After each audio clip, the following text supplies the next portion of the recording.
Namun ketika Shui memperlihatkan bukti, Yuling langsung berontak dan pergi meninggalkan Shui. Tetapi tanpa sengaja Yuling malah membuat tangan Shui terluka karena Yuling menutup pintu dengan begitu keras.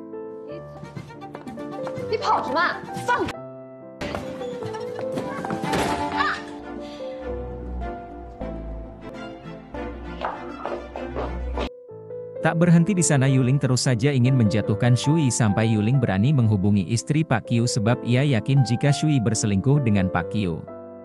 Namun ternyata Yuling malah salah sasaran karena sebenarnya Shui adalah pacar Xian. Mengetahui hal itu membuat Yuling sangat terkejut.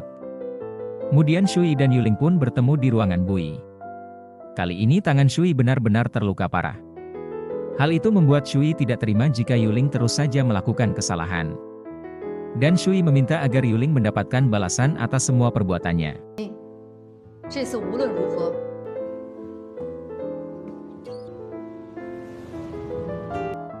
Setelah itu Shui langsung menemui Xian dengan wajah yang begitu sedih.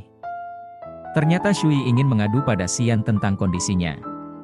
Shui juga bersikap sangat manja pada Xian sampai secara tidak langsung Shui meminta agar Xian merawat dirinya. Hal itu pun benar-benar diwujudkan oleh Xian dengan meminta Shui untuk tinggal bersama dirinya, namun hal tersebut malah membuat Shui menjadi sangat gugup. Tetapi Shui tetap saja ingin pulang untuk mengemasi barangnya. Sebelum pulang Shui malah kembali menggoda Xian, namun ketika Xian benar-benar tergoda Shui malah ketakutan dan menjadi salah tingkah.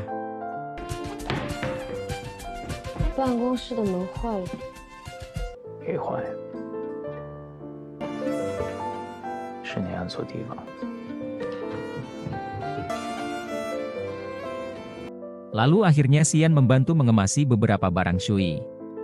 Sesampainya di rumah Xian, Shui malah terlihat gugup padahal sebelum ini Shui adalah perempuan yang sangat pemberani. Di malam hari Xian sudah menyiapkan beberapa makanan untuk mereka berdua. Xian juga menyuapi Shui walaupun Xian hampir saja melupakan hal itu. Situasi tersebut benar-benar membuat Shui tidak menyangka jika ia benar-benar sedang dirawat oleh Xian. Tak hanya itu, Xian juga sampai meminta Guanji untuk menggantikan pekerjaannya karena ia sedang sibuk mengurus dan merawat kekasihnya.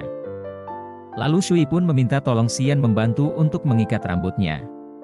Tak disangka ternyata Xian pandai mengikat rambut Shui. Setelah selesai, Shui pun langsung berpamitan untuk pergi mandi dan bersiap untuk tidur, namun tiba-tiba saja Xian malah ingin membantu Shui untuk mandi karena tangan Shui masih tidak bisa terlalu banyak bergerak, tetapi Shui menolak tawaran tersebut. Ketika Shui selesai mandi, ia terlihat sangat kesusahan untuk memasang bra. Akhirnya mau tidak mau Shui pun meminta bantuan Xian untuk melakukannya. Dan situasi itu benar-benar membuat mereka berdua terlihat begitu gugup.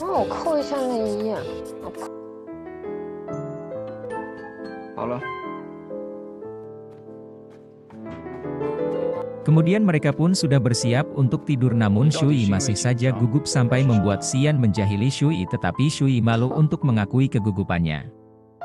Alhasil Shui hanya mengeluh jika tangannya terasa sakit. Akhirnya Xian pun langsung memeluk Shui sampai Shui tertidur. Di pertengahan malam Shui terbangun dan kali ini Shui lah yang memeluk Xian. Perlakuan itu membuat Xian mencium Shui.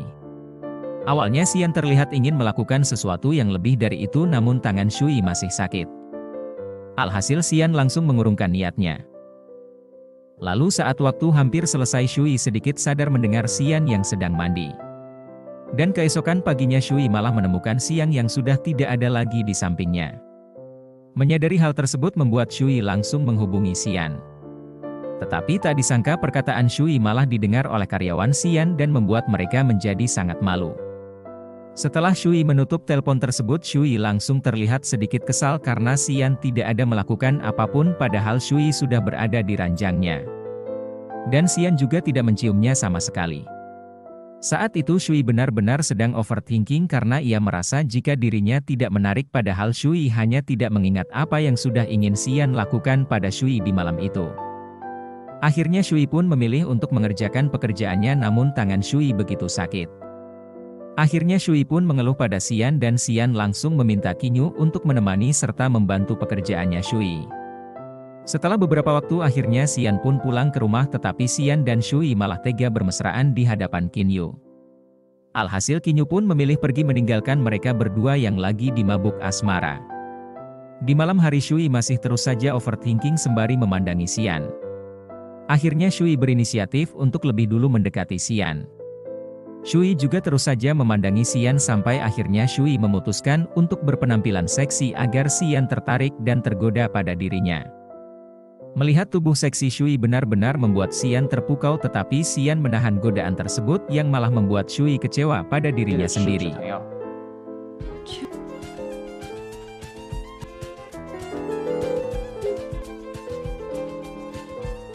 Kemudian di malam berikutnya Shui sudah memakai piyama sembari asyik mengirim pesan pada Ruo di ranjang kamar Xian. Tak berselang lama Xian pun masuk ke kamar tersebut dan kali ini Xian benar-benar salah tingkah melihat Shui yang begitu seksi dan menggoda. Akhirnya Xian pun memutuskan untuk menenangkan dirinya di ruang tamu, namun tak disangka ternyata WhatsApp Shui terhubung di laptop miliknya. Hal itu membuat Xian bisa membaca semua pesan Shui dan Ruo. Sampai membuat Xian mengetahui jika sebenarnya Shui sedang menunggu malam yang indah antara mereka berdua. Akhirnya tanpa menunggu lama Xian langsung kembali ke kamar dan menciptakan malam bercinta untuk mereka berdua.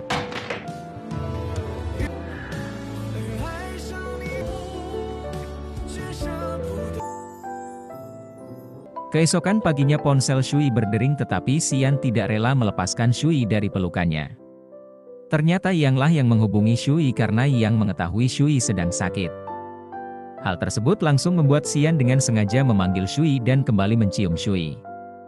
Mendengar suara Xian membuat Yang merasa cemburu dan begitu patah hati, namun Xian tidak memperdulikan hal itu, bahkan Xian tetap saja melanjutkan pagi mereka dengan bercinta penuh kemesraan.